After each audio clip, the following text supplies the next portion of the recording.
berbicara tentang sudut pandang yang diperbaharui, saudaraku, sebagai hasil dari ketika saudara itu ditenggelamkan tuh.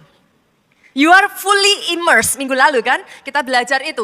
Hasil dari saudara itu fully immersed, saudara itu ditenggelamin. Hasil dari ketika saudara mengizinkan Roh Kudus itu membawa saudara masuk into new depth.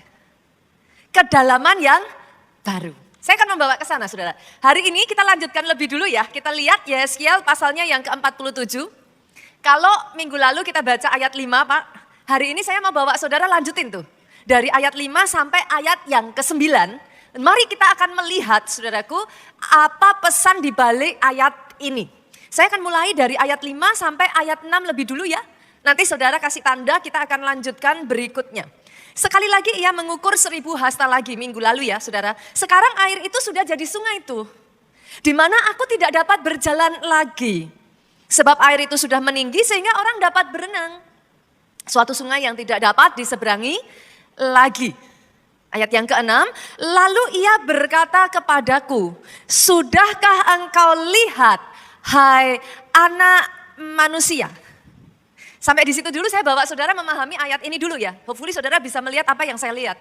Jadi setelah Yeskiel itu dibawa Pak, sampai pada satu kedalaman di mana dia udah gak bisa berjalan lagi gitu. Sampai pada satu kedalaman di mana harus berenang, bolehkah saya katakan dengan kata lain kan ditenggelamin tuh.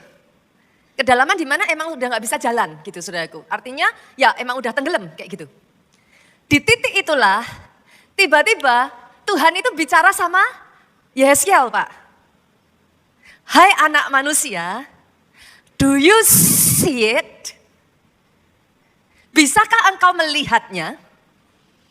Kenapa ayat ini menjadi menarik buat saya Bapak Ibu? Saya sering mengajarkan kepada saudara setiap kali baca Alkitab.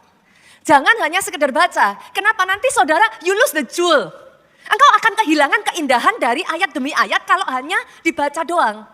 Tapi setiap kali saudara menemukan hal-hal yang kayak agak off, hal-hal yang kayak menarik gitu, hal-hal yang membuat saudara kayak questioning, berhenti, dicari gitu. Apa nih gitu. Karena pada saat Yeskiel hanya sampai semata kaki, sampai selutut, sampai sepinggang, Tuhan tuh belum tanya. Now that he is fully immersed, dia udah sampai tenggelam, di situ Tuhan mulai ngomong nih, do you see it? Ini jadi menarik saudaraku. Saya akan membawa saudara untuk melihat apa sih yang dilihat Yeskiel yang tadinya sebelum dia fully immersed, dia unable to see. Kita balik ya, lanjut ya saudaraku. Kita lanjut ayat yang ke-6 bagian B. Makanya saya katakan please be really detail gitu saudaraku. Nih ayat yang ke-6 bagian B lanjutannya ngomong gini. Kemudian ia membawa aku kembali menyusur tepi sungai. Kata membawa aku kembali menyusur tepi sungai. Garis bawahi kata kembali. Berarti tadinya sudah pernah belum? Sudah dong.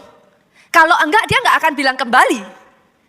Fakta bahwa ada kata kembali di situ saudaraku berarti tadinya Yeskiel udah melewati tempat itu, tetapi dia melewatkan sesuatu di situ, sehingga kali ini dibawa lagi. Nah ayat yang ke-7 saya bawa saudara, apa yang dia lewatkan Bapak Ibu?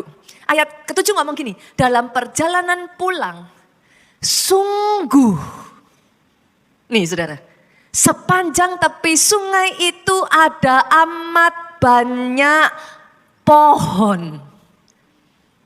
Tadinya Yeskiel nggak bisa ngelihat itu.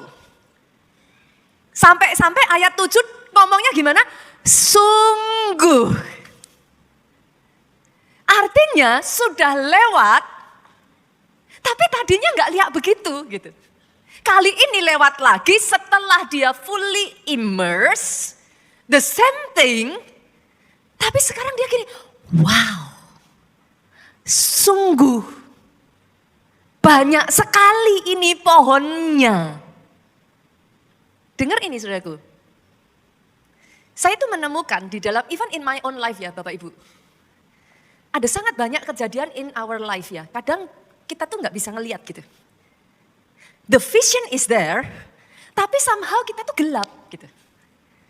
Kayak I know, but how? Kita tahu, tapi karena kita gelap, gak bisa lihat, gak dapet tuh. Berapa banyak dalam kehidupan kita, kalau jujur ya saudaraku, kesempatan itu ada di depan mata. Tapi saudara gak nyadari itu. You missed it. Padahal dia di situ. Karena seringkali even kadang kesempatan itu muncul dalam bentuk masalah. You think that it is a problem gitu, ini masalah gitu. So, saudara gak bisa melihat bahwa sesungguhnya di tengah masalah itu Bu, jalan keluarnya juga udah disediain di situ. Saudara terlalu terpaku pada masalah itu, sampai-sampai you cannot see the way out. Not only you cannot see the way out, saudara gak bisa melihat the blessing behind the problem. Yang mengerti aminnya yang paling keras. Saudara pernah ngalami gak ya kayak saya buat saudara yang sudah generasi kacamata. Buat saudara yang udah pakai kacamata aja, kira-kira kurang lebih saudara tahu lah ya, sudah usia-usia tertentu, maybe bahkan bukan itu saudaraku, mungkin saudara pakai sunglass lah. Pernah gak ngalamin kayak saya? Satu kali saya pergi sama Pak Jo sama Pak Obaja. Kita jalan-jalan saudaraku, saya tuh pakai sunglass. Sambil waktu berjalan saudara, tanpa saya sadari, sunglassnya tuh saya taruh di atas kepala. Pernah ya saudara taruh sunglass di atas kepala kayak gitu kan. Terus jalan. Saya duduk di mobil, kita mau setir, saya ngerasa mulai butuh sunglass lagi tuh. Saya tuh bingung, saya buka-buka tas kan. Saya udah keluarin satu-satu madek, saudaraku, apa orang Jawa bilang madek. Ini mana nih, sunglassnya mana? Saya bongkarin, saya sampai kayak, saya tuh mulai yang kayak sayang tunggu, saya gitu. Jangan pergi dulu, wait. Ini sunglass saya hilang nih. Saya tuh mulai ngerenungin, saudara, apa tadi di kamar mandi ya? Apa tadi saya taruh di mana ya? Saya mulai panik, saudaraku. Di mana nih sunglass gitu?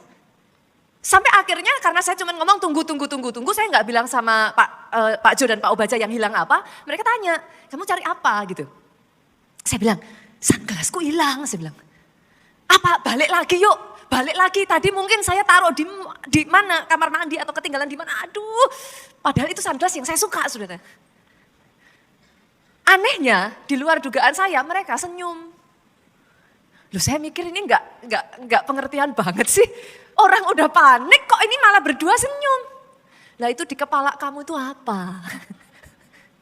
Saudara pernah alami itu? Bukan hanya itu, saya tuh pernah alami kejadian yang lebih apa saudaraku? Apa kalau kita mau ngomong terasa, ya ampun kok receh banget sih. Satu kali saya pernah ngalami kehilangan HP. Saya tuh, di sini ada yang pernah ngalami kehilangan HP enggak?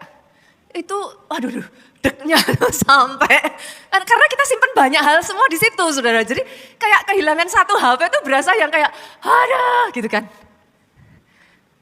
Lucunya, saudara, saya pakai senter. Saudara udah ngerti ini poin saya.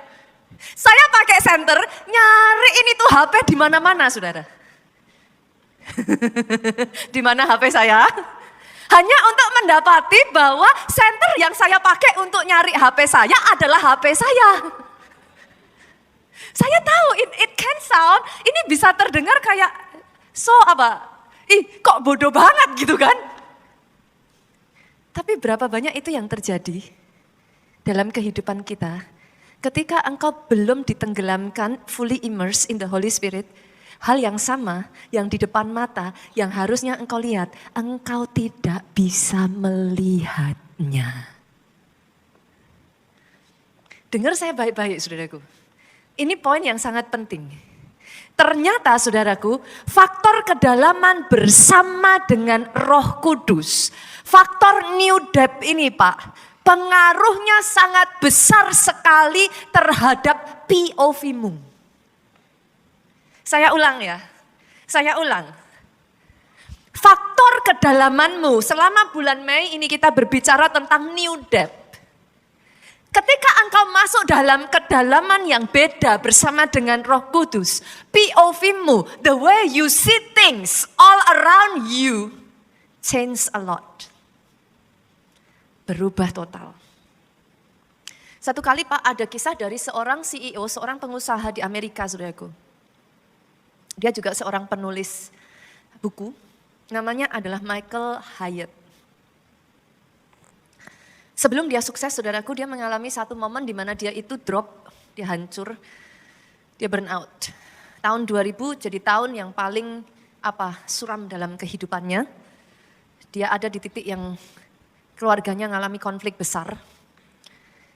Target yang diberikan perusahaannya tidak tercapai. Dia sudah hampir depresi berat, saudaraku. Dia tidak lagi bisa melihat, jadi ini yang dikatakan oleh Michael. Semua di sekelilingku itu terlihat berkabut. Aku sudah tidak punya kekuatan lagi untuk berjalan. Pernah ngalami itu Bapak Ibu? Itu yang saya sebut sebagai POV lama. Dia berjuang, but then semakin dia kayak berjuang, semakin dia terasa kayak mau tenggelam gitu. Kayak sing gitu, kayak cannot breathe anymore.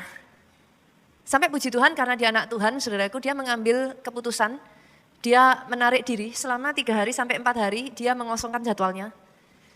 Dia mengambil waktu untuk kalau kita sebut tuh quote and quote retreat ya, but itu personal gitu saudaraku. Dia keluar, dia pergi dari kotanya saudara. Dia cari tempat yang sunyi, dia bawa Alkitabnya, dia bawa jurnalnya saudaraku. Dan di situ saudara dia benar-benar letakkan HP-nya.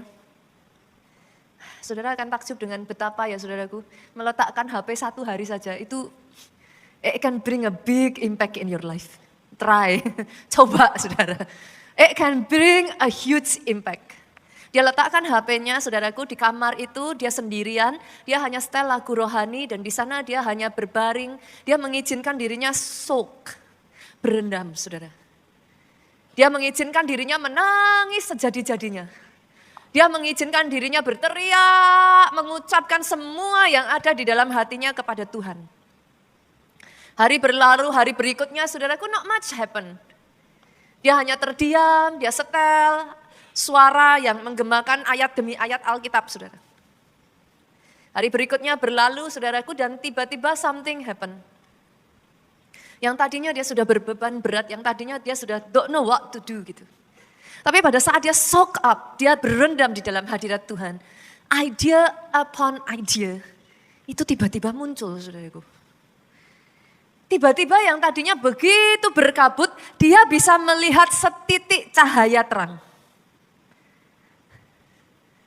Yang menuntunnya pada ide dasar, ide awal saudaraku, dari sebuah buku yang later on dia tidak menyadari. Saya nggak tahu apakah dari multimedia sudah nemuin belum ya nama bukunya. Buku ini saudaraku berjudul Platform, Get Noticed in a Noisy World. Di tengah situasinya itu saudara, dia mendapat ide-ide yang ada, yang nantinya dia tulis di buku ini saudaraku. Disitulah dia mengalami breakthrough. Disitulah tiba-tiba saudaraku seperti sungai yang mengalir. Ide tentang buku itu keluar dengan begitu derasnya. Later on dia tidak menyadari saudaraku, buku ini menjadi New York bestseller. Yang tadinya keadaannya sudah terpuruk, yang tadinya dia sudah kayak berkabut Pak, gelap tidak bisa melihat apa-apa. Hidupnya berubah 180 derajat. Dia diangkat menjadi coach internasional, saudaraku. Dia menjadi CEO dari salah satu perusahaan pengembangan diri Kristen terbesar di Amerika. Sesederhana, dia berkata, masalahku belum hilang.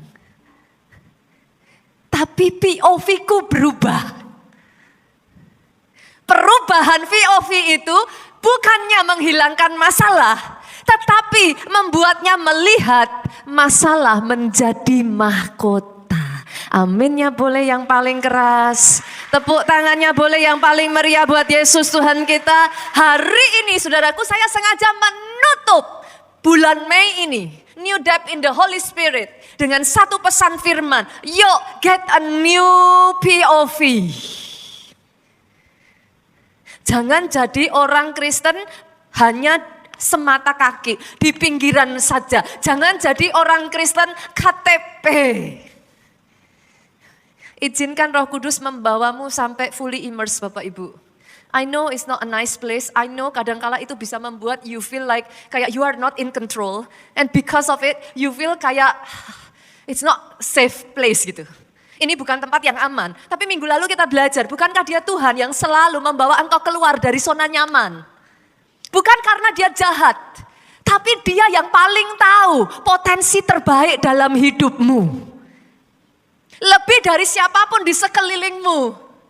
He knows what you are capable of. Dia tahu engkau sanggup melakukan apa yang tadinya engkau gak bisa lihat.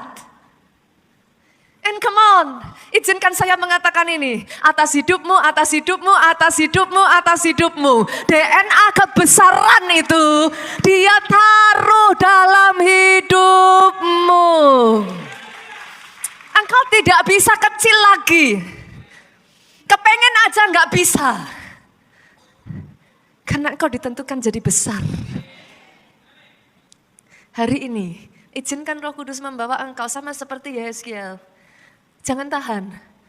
Awalnya semata kaki, tapi izinkan dia tarik engkau lagi. Masuk naik ke lutut. Dia tarik aja biarin saudaraku. Izinkan, izinkan, izinkan.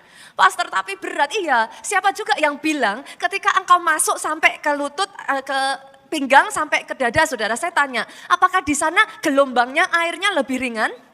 Enggak pernah. Makanya banyak orang Kristen ngomong, Pastor kenapa ya dulu saya baru bertobat kok rasanya enak sekali ya. Doa cepat dijawab, Tuhan Yesus baik, haleluya, puji Tuhan. Kayaknya itu favor upon favor upon favor, mujizat banyak terjadi. Tapi sekarang setelah saya malah masuk lebih dalam, kok berat.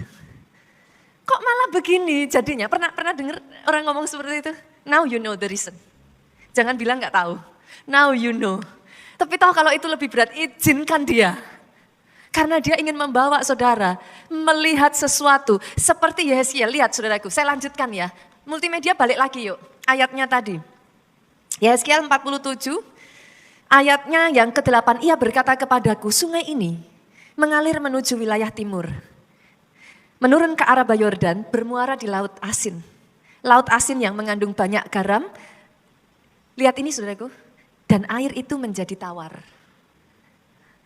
Sehingga kemana saja sungai itu mengalir, segala makhluk hidup yang berkeriapan di sana akan hidup.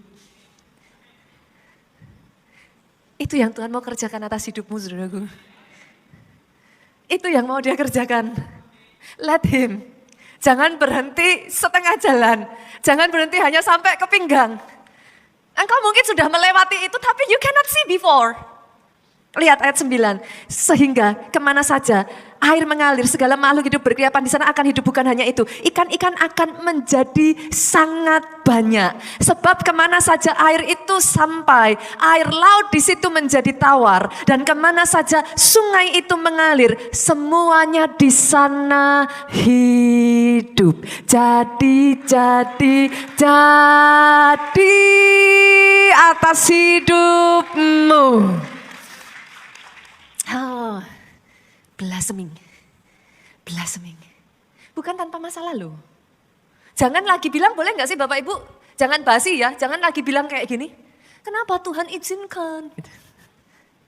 Maaf bukan saya tidak, pastor kenapa pastor tidak bersimpati gitu. Kenapa pastor kok tidak bisa ngerti gitu. Apa yang saya alami, no. Because karena setiap kali saudara melihat pattern itu, sadari.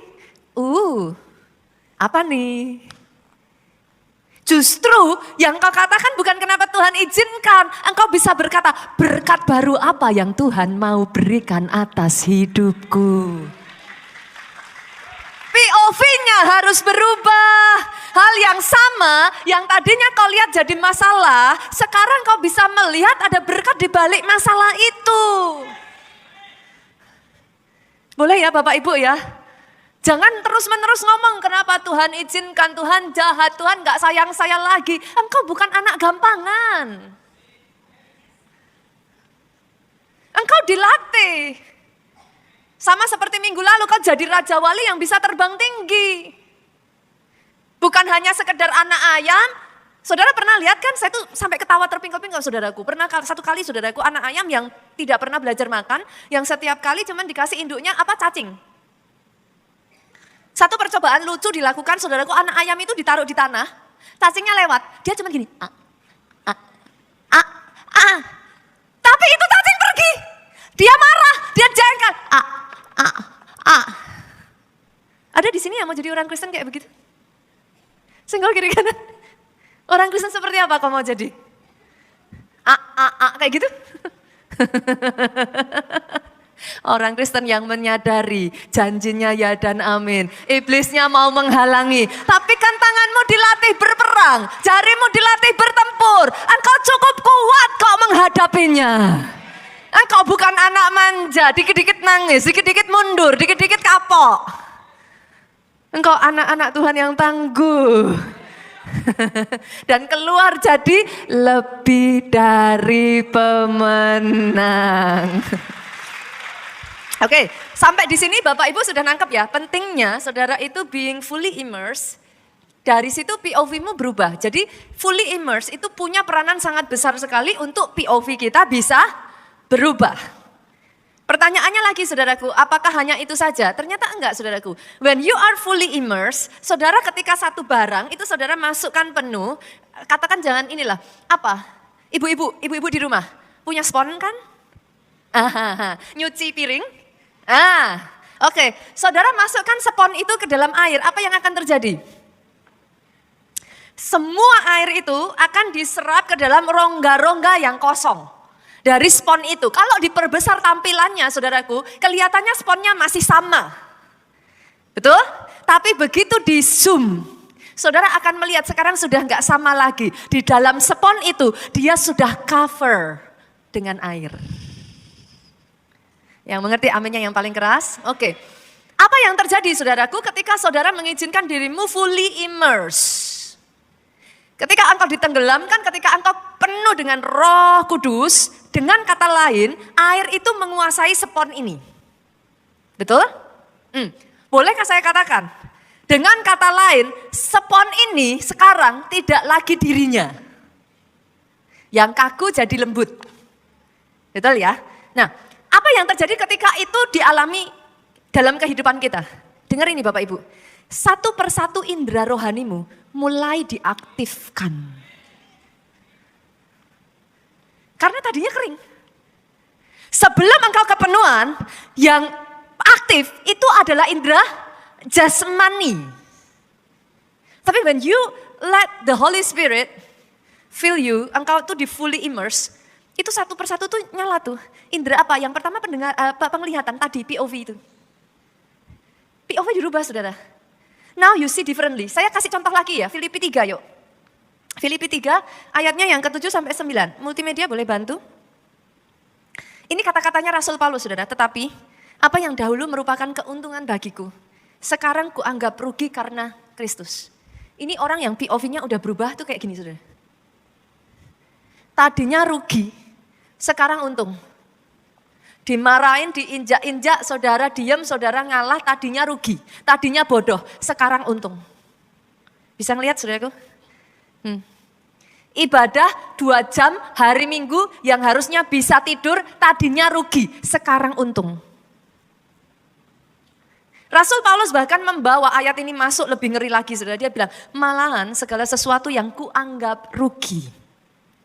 Karena pengenalan akan Kristus Yesus Tuhanku. Sekarang ini saudaraku lebih mulia daripada semuanya. Oleh karena dialah aku telah melepas semuanya itu dan menganggapnya sampah. Supaya aku memperoleh Kristus. Ini Rasul Paulus ngeri saudaraku. Dari situlah dia mulai bisa melihat kenapa sekarang semua yang dia kejar. Saudara harus tahu loh saudaraku. Rasul Paulus ini dari kalangan pure Yahudi murni saudara Bahkan dia itu dibesarkan dari seorang guru besar yang namanya Gamaliel. Ini pure blood gitu saudara. Ini benar-benar orang yang kayak dipersiapkan gitu Pak, sudahan. Saudara harus tahu di kalangan mereka memastikan mereka melakukan satu persatu aturan, itu adalah satu kebanggaan. Tapi lihat dong ayatnya yang ke-9, Sekarang setelah POV-nya berubah, Rasul Paulus tuh bisa melihat yang tadinya dia nggak bisa lihat. Berada dalam dia dan berada dalam dia bukan dengan kebenaranku sendiri karena mentaati hukum Taurat. Dulu dia berpikir, itulah kebenaran itu adalah ketika dia mentaati satu persatu hukum Taurat. Now dia melihatnya beda, melainkan dengan kebenaran karena percaya kepada Kristus. Dia tidak selamat karena perbuatan baik. Dia tidak selamat karena kebenarannya. Tapi dia ngomong gini saudaraku, sekarang kebenaran yang Allah anugerahkan berdasarkan faith. Saudara bisa melihat ya, how when your POV change, everything change. Tahukah saudara kenapa suami istri sering bertengkar? POV-nya beda. Semakin seorang istri berusaha supaya suami ngerti POV-nya dia, pertengkarannya lebih gede. Mau saudara ngomong apalah, kamu tuh gak ngerti, nanti pasangan saudara akan bilang, kamu yang gak ngerti. Memangnya aku bodoh. Dari tadi kamu ngomong masa aku gak ngerti. Unless salah satu mau meletakkan POV-nya dan mengikuti POV pasangannya, dan baru saudara bisa ngerti. Make sense Bapak Ibu?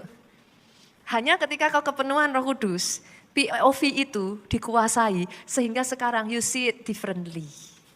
Oke ya, di situ saya nggak usah bahas lagi ya, karena tadi kan sudah saya bahas. Saya bawa yang kedua saudaraku, indera apalagi yang diaktifate, diaktifasikan gitu saudaraku, dinyalakan. Yang kedua adalah indera pendengaran saudara. Saya akan mengajak saudara melihat kisah dari Samuel kecil. 1 Samuel 3 ayat 3-4. Ini agak dalam-dalam nggak apa-apa Bapak Ibu? Nggak apa-apa ya? Boleh ya? Masih bisa kuat nih? Masih ya? Oke. 1 Samuel 3 ayat 3-4. Lampu rumah Allah belum lagi padam. Ini nih kalau saya membahas ini ya saudara, cantik banget loh perumpamaannya ini. Tapi saya nggak akan terjebak ke situ saudara. Samuel telah tidur di dalam bait suci Tuhan, tempat tabut Allah.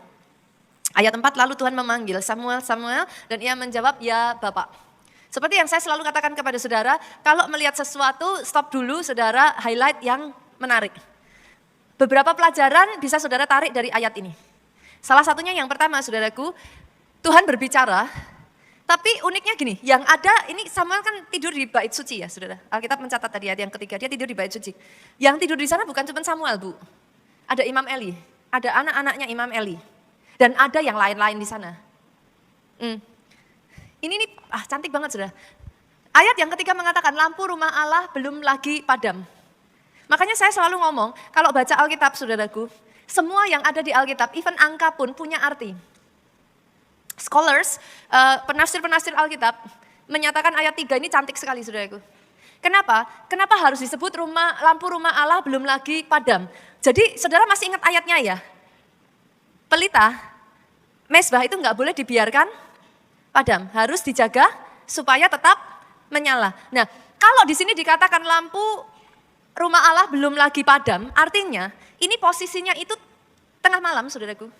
Itu biasanya imam akan nyalain supaya apa? Lampu itu, pelita itu akan nyala sampai pagi. Nanti sebelum pagi itu dia mati, dinyalain lagi. Ini penanda khusus, saudara jangan berpikir ini ditulis tanpa sebab, saudara. Fakta bahwa ditulis lampu rumah Allah belum lagi padam, itu berbicara tentang keadaan Israel saat itu yang sudah gelap. Suara Tuhan tidak diperdengarkan. Imam Eli dan anak-anaknya sudah bobrok, saudaraku. Sehingga tidak ada lagi suara itu muncul. This is very beautiful, kenapa saudaraku buat scholars? Karena di titik itulah seorang nabi dibangkitkan, saudara. Di titik itulah seorang nabi dipanggil di masa kecilnya, saudaraku. Tidak ada satupun yang lain yang mendengar suara Tuhan, tetapi Samuel mendengar suara itu. Dan yang menarik dari ayat ini adalah saudaraku, tulisan bahwa Samuel telah tidur di dalam bait suci Tuhan. Awalnya saya itu agak kaget saudaraku, karena di ayat bahasa Indonesianya dikatakan tempat tabut Allah. Lah padahal yang boleh masuk ke tempat tabut Allah, Ark of Covenant, saya cek di bahasa Inggrisnya itu the Ark saudara. Itu hanya imam besar saudara. Itu nggak boleh sembarangan orang masuk, mati saudara. Jadi saya berpikir, ini anak kecil kenapa nyelonong sampai ke situ gitu. Nggak boleh. Ternyata saudaraku yang dimaksud bukan Samuel itu tidur di situ, di ruang Maha Kudus itu bukan. Dipercaya tempat ruangan Samuel itu tidur karena dia diserahkan di bait Allah. Itu sangat dekat sekali dengan tempat tabut perjanjian. Dan percayalah saudaraku, itu bukan masalah cocokologi dalam Alkitab, semuanya itu memang ada artinya. Itu gimana ngomongnya? Samuel kedekatannya dengan tabut perjanjian, kedekatannya dengan tabut perjanjian itu berbicara hadirat Tuhan, saudaraku. Itu mengasah telinganya menjadi peka, saudara. Masalah, setujukah saudara kalau saya katakan ini, masalah kebanyakan orang Kristen, karena gak bisa dengar suara Tuhan. Dengar suara Tuhan gak terjadi overnight Bapak Ibu. Unless Tuhan mau menyatakan dirinya kepada saudara secara khusus. Dengar suara Tuhan, Alkitab mencatat tiap pagi telingaku dipertajam. Makanya orang Kristen butuh saat teduh. Jadi saat teduh itu seperti saudara, korek telinga saudara. Ketika tertutup dan tersumbat, saat teduh itu tiap hari mengizinkan saudara untuk membersihkan setiap sumbatan supaya kau bisa mendengar suara Tuhan. Senggol kiri kanan, kita butuh saat teduh. Jangan tanya terus kenapa kok saya nggak bisa dengar suara Tuhan Pastor. Kenapa? Saat teduhnya saudaraku sebulan sekali. Sumbetannya udah banyak. Udah numpuk tuh. Jadi susah, karena saudara nggak bisa dengar suara Tuhan, jalanmu nabrak tuh. Salah langkah, salah lagi. Jadi yang kedua, yang Tuhan mau buka saudaraku, adalah indera pendengaranmu. Kenapa saudara? Ini yang akan terjadi ya, lihat ya, saya bukakan ya, Yesaya 30 ayat 21 yuk. Dan telingamu akan mendengar perkataan ini dari belakangmu. Ini nanti saya jelaskan maksudnya. Inilah jalan, berjalanlah mengikutinya. Entah kamu menganan atau kamu mengiri. Maksudnya gimana Pastor dari ayat ini? Kayak gini saudaraku. Saudara pertama kali belajar berenang, langsung bisa renang enggak? Mostly pertama kali belajar berenang, even though ada coach di situ, fokus saudara pada apa? Coba, pertama kali berenang. Pertama disuruh coach untuk nyelam, tuh fokus saudara kemana? Dengar suaranya coach atau yakin bisa dengar suara coach Pak? Bisa. Saya pertama dulu belajar berenang saudaraku, maybe because of it ya, saya gagal ya. Because of it. Saya sudah terlalu panik bahwa air itu akan masuk. Saya udah kebingungan, saya udah ketakutan, sampai suara coach itu gak kedengeran. Saya sibuk ngurusin ketakutan saya, gimana supaya saya gak tenggelam. I don't know with you tuh, gitu. Apakah di sini langsung suara coach terdengar jelas? Setelah saudara mulai bisa berenang, saudara mulai menguasai diri, di titik itu baru pelan-pelan suara itu kedengeran. Kebanyakan di awal, saudara bahkan kalau bisa ya, kayak kemarin saya khotbah itu, selama saudara masih tendang itu coach saudara, sudah tinju dia, ya gak akan bisa. Tapi banyak di antara kita kan sering gitu tuh. Suara Tuhan muncul tuh, kita ngomongnya apa? Dalam nama Yesus aku tengking engkau, enyah engkau keluar. Betul kan? Pernah ngalami itu? Nah. Belum bisa dengar, karena suara itu kenapa dikatakan kayak dari belakang. Itu suara itu kayak kecil saudara, tipis, kayak gak kedengeran tuh. Pernahkah saudara berpikir di posisi darurat, kenapa pilot bisa landed safely? Coba renungkan perkataan saya ini. Apakah pilot punya penglihatan yang begitu tajam sampai dia bisa melihat jauh saudaraku melampaui awan-awan gelap itu? No. Yang perlu dia dengarkan adalah suara dari menara kontrol. Naik 300 feet. Coba arahkan tuh. Agak miring sekian derajat ke kiri. Di depanmu ada satu bandara yang kamu bisa mendarat. Bukan karena dia bisa melihat sampai melampaui turun ke bawah awan, tahu di situ ada tempat mendarat, no. Tapi menara kontrol itu akan guiding him. Banyak pilot-pilotnya Tuhan di sini, yang suara di menara kontrol sudah ngomong, dicuekin. Naik 300 kaki, enak aja, susah, repot. Miring 15 derajat ke kiri. Kenapa? Ngapain harus begitu? Buat apa? Senggol kiri kanan Bapak Ibu, saat teduh itu sepenting itu. Saat teduh itu sepenting itu. Kalau engkau tidak mendisiplin dirimu, kalau engkau tidak belajar memaksakan dirimu, telinga roh nggak diaktifasi, engkau nggak bisa dengar. Di dalam engkau tidak bisa mendengar, yang kau dengar apa? Suara ketakutan, suara ketidakberdayaan, suara dunia di sekelilingmu. Itu yang bikin saudara meluncur terjun bebas, habis, crash. Make sense Bapak Ibu? Apakah saya membuat ini cukup masuk akal buat saudara? Make sense ya?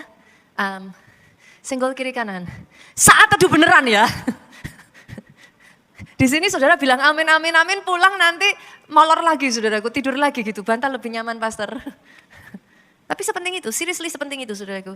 Itu akan menyelamatkan hidupmu di momen-momen darurat. Kalau kau nggak bisa mendengar suara dari menara kontrol itu, pesawat itu bahaya Pak, it's very dangerous Pak. Dia akan floating around, tinggal tunggu waktu bensinnya habis and crash. Gitu. Jadi yang kedua, yang Tuhan mau pertajam pendengaranmu. Yang ketiga, yuk kita lanjutkan Bapak Ibu. Masih kuat? Masih tahan? Masih tahan ya? Oke, saya lanjutkan. Yang ketiga yang dia mau ubah adalah perkataan Bapak Ibu. Tahukah saudara, ketika engkau kepenuhan Roh Kudus masuk dalam, perkataannya juga berubah, saudara. Kita lihat Yesaya 50 ayatnya yang ke-4a. Tuhan Allah telah memberikan kepadaku lidah seorang murid. Apa yang terjadi ketika lidahmu itu diubah? Lidahmu itu dikendalikan, ada apa? Kekangnya, lidah seorang murid. Supaya dengan perkataan aku dapat memberi semangat baru kepada orang yang letih lesu. Jadi orang Kristen, sama-sama orang Kristen, kalau saudara fully immersed dengan enggak, totally different. Nanti saudara bisa ngelihatnya di mana? Lidah. Karena Alkitab ngomong saudaraku, dari dalam hati itu mengalir perkataan. Ayatnya di mana Pastor? Yuk buka yuk, Matius. Multimedia boleh bantu saya, Matius 12 ayatnya yang ke-34. Sudah muncul di depan Bapak Ibu? Oke. Yuk sama-sama kita baca yuk 23.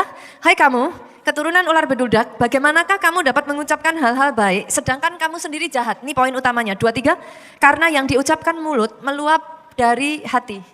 Kata meluap, saudaraku, itu bukan cuma nanti sesekali keluar apa. Enggak. Kata meluap tuh gini, yang di dalamnya udah penuh, nanti keluar kata apa. Itu dari kepenuhan yang di dalam. Jadi, jangan heran saudaraku, kalau yang di dalamnya penuhnya adalah sakit hati. Nah, saudara dekat-dekat orang yang sakit hati, maka kata-kata yang keluar adalah kata-kata Pernah nggak ngalami ketika saudara sakit hati begitu rupa saudara simpen, setiap kali ngomongan munculnya akan itu. Dan itu nggak bisa ditolong saudaraku. Dari dalam itu akan mengalir keluar saudara. Hanya ketika saudara fully immersed dengan Roh Kudus, bisa diubah tuh. Kata-katanya yang mengalir keluar, sekarang bukan lagi perkataan sia-sia, bukan lagi sumpah serapah Bapak Ibu.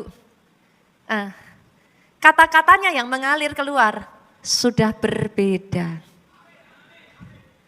Boleh ya Bapak Ibu ya? Sudah totally sekarang berbeda. Inilah yang terjadi dalam kehidupan Petrus. Petrus yang sama, masih ingat pernah ditegur Yesus apa? Engkau iblis diamlah, masih ingat? Kata-kata Petrus yang tadinya tuh very blunt saudaraku, dia tuh orang yang sangat to the point, dia orang yang sangat kata-katanya tuh gak mengenakkan gitu Petrus itu, nyebelin gitu, keras. Tapi Petrus yang sama, apa yang terjadi sejak Pentakosta Bapak Ibu, kita buka ya, kita lihat buktinya. Kisah Rasul 2 ayat 37. Ketika mereka mendengar hal itu, lihat ini, Petrus yang sama loh saudara. Yang tadinya kata-katanya bikin marah. Ketika mereka mendengar hal itu, hati mereka sangat terharu. Lalu mereka bertanya kepada Petrus dan rasul-rasul yang lain, apakah yang harus kami perbuat saudara-saudara? How change? Betapa sudah berubah perkataan Petrus saudara. Bukan hanya itu saja, lihat ayat yang ke-40, dengan banyak perkataan lain lagi, ia Petrus memberi suatu kesaksian yang sungguh-sungguh. Ia mengecam dan menasihati mereka. Katanya, berilah dirimu diselamatkan dari angkatan yang jahat ini. Saya nggak tahu apakah ada pengkhotbah di tempat ini. Saya nggak tahu apakah ada KKS-KKS di tempat ini. Dengar ini ya saudaraku. Orang yang kepenuhan Roh Kudus bukan hanya pandai berbicara. Sorry saudara. Saya boleh pandai berbicara, saya boleh ini itu dan lain sebagainya. Tapi pandai bicara enggak merubah orang. Orang yang kepenuhan Roh Kudus perkataannya diurapi. That is what makes a whole lot different gitu. Perkataannya diurapi. Itu sebabnya Alkitab mencatat, engkau memenangkan keluargamu sebagai istri, engkau memenangkan suamimu. Bukan hanya dengan perkataan saja yang nggak ada gunanya. Kenapa? Karena perkataannya belum diurapi. Jadi yang terdengar di telinga sang suami apa?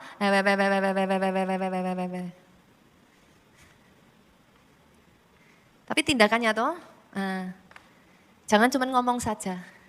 Tapi kalau saudara diurapi perkataannya, saudara akan takjub dengan bagaimana saudara baru ngomong sedikit aja ya, somehow itu sudah sampai masuk ke dalam. That is the difference. That is the difference. Dan sejak saat ini saya perkatakan ya, yang keluar dari mulutmu bukan lagi caci maki, yang keluar dari mulutmu bukan swearing word, bukan kata-kata sia-sia. Yang keluar dari mulutmu mulai detik hari ini adalah perkataan yang memberkati, membangun, menguatkan, jadi berkat. Tepuk tangannya boleh yang paling keras. Jangan naif dengan ngomong gini, ups, bercanda. Enggak ya Bapak Ibu? Sadarkah saudara perkataan bercandamu buat seseorang itu bisa seumur hidup diingat loh. Ups, maksudku bukan gitu kok. Kamunya aja yang baperan. No ya, you are responsible over your word. Be very careful with it. Sama-sama, Pastor, kalau saya nggak tahu mau ngomong apa, dikunci aja mulutnya. Emangnya harus selalu ngomong? Lah kalau nggak tahu mau ngomong apa, setidaknya kalau kau belum bisa mengatakan iman dari rencana Tuhan atas hidupmu, kunci aja dulu. Daripada menghancurkan hidupmu dengan perkataan negatif. Yang sepakat aminnya yang paling keras. Boleh ya Bapak Ibu ya. Enggak harus selalu ngomong kok, enggak harus selalu ngomong. Kalau belum bisa ngomong, puji Tuhan, rencana Tuhan besar, Tuhan dahsyat. Aku percaya di balik ini semua ada anugerah Tuhan. Kalau belum bisa ngomong itu, kunci aja. Kalau mau ngomong, kunci aja saudara.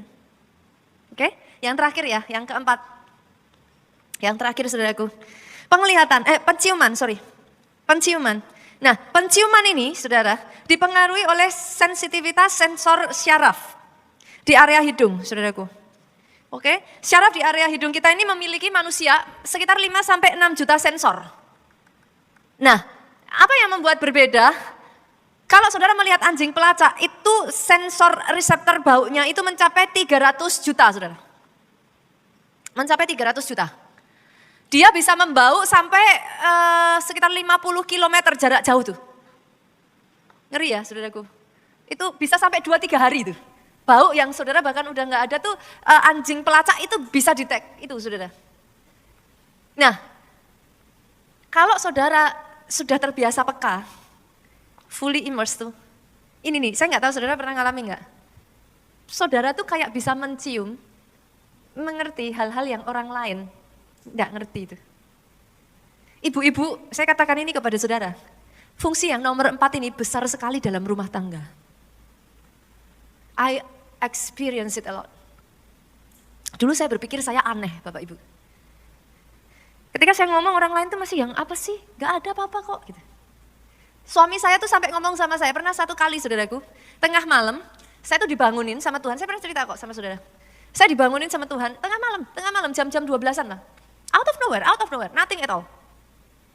Bangun, ada suara kecil, itu suara bukan yang kayak, Nita, pergilah, gitu, bukan. Itu suara hampir tidak berbeda dari suara hati. Itu suara cuma ngomong gini, pergi ke belakang, Ge, coba dilihat kamarnya si Mbak, gitu. Saya kan ya kayak, kok aneh banget ya, Masa Saya pergi ke belakang, lihat kamar Mbak, saya mau ngapa gitu saudara. Aneh sekali kan itu kamar ditutup, terus and then saya buka gitu tuh, terus saya kan dipikir aneh kan saudara. Tapi suara itu keras ngomong, go to the back and open the door gitu. Saya sampai, ya sudah, tapi karena waktu berjalan saya udah develop belajar taat. Saya pergi ke belakang, saya buka tuh kamar Mbak, saya kaget saudaraku. Kamarnya kosong. Saya bingung dong. Pintu tempat saya terbuka, maksudnya tidak terkunci saudara. Saya deg dong saudara. Akhirnya saudaraku, saya ikutin tuh, saya lihat karena di tempat saya ada CCTV saudaraku. Saya lihat gitu, kemana ya ini? Oke saya lihat dia udah pulang. Besoknya saya sengaja saudaraku, ketika di jam yang sama dia keluar, saya buntuti dia saudara. Sampai Pak Jo tuh ngomong sama saya gini, kamu kayak detektif. I thought it was the same. Tadinya saya juga berpikir ya, it seems weird gitu. Kalau saudara mau bilang juga, Pak pastor itu tahu dari mana? Ya saya juga nggak ngerti. But it is there. Dari situ saya jadi tahu, saudara, ternyata dia ketemu cowok. Dan itu berbahaya. Saya sudah bisa do something about it. Pernah satu kali juga saudaraku, maaf saudaraku, saya punya ART. Cincin saya tuh hilang saudara, cincin nikah. Saya tahu, baru aja cincin itu saya taruh, saya di kamar mandi, saya pakai lotion, saudaraku, kadang saya nggak terlalu suka, saya taruh tuh cincinnya gitu. Dan saya ngerti, saya tuh inget banget itu saya taruh di situ. Dan satu-satunya yang lewat ke situ setelah saya adalah ART saya yang baru bersihin gitu. So saya tanya dia gitu, kamu lihat nggak ya cincin saya saya taruh di kamar mandi gitu. Oh enggak Bu, nggak ada, saya nggak lihat gitu. Tapi di hati saya tuh kuat sekali ini gitu. Saya tentunya nggak bisa menuduh apapun saudaraku. Saya nggak bisa ngomong apa-apa. Saya cuma gini, Roh Kudus what should I do ya? Akhirnya kayak dikasih jalan gitu saudara. Saya cuma cerewetan aja di depan ART saya. Saya tuh nggak apa-apa loh kalau itu yang lain. Tapi itu cincin pernikahan. Ada nama suami saya di situ. Saya tuh kayak cerewetan aja saudaraku. Saya nggak nuduh dia, saya nggak apa. Saya cuma cerewetan aja, saya ngomong. Aduh saya sedih banget. Ini gimana ya?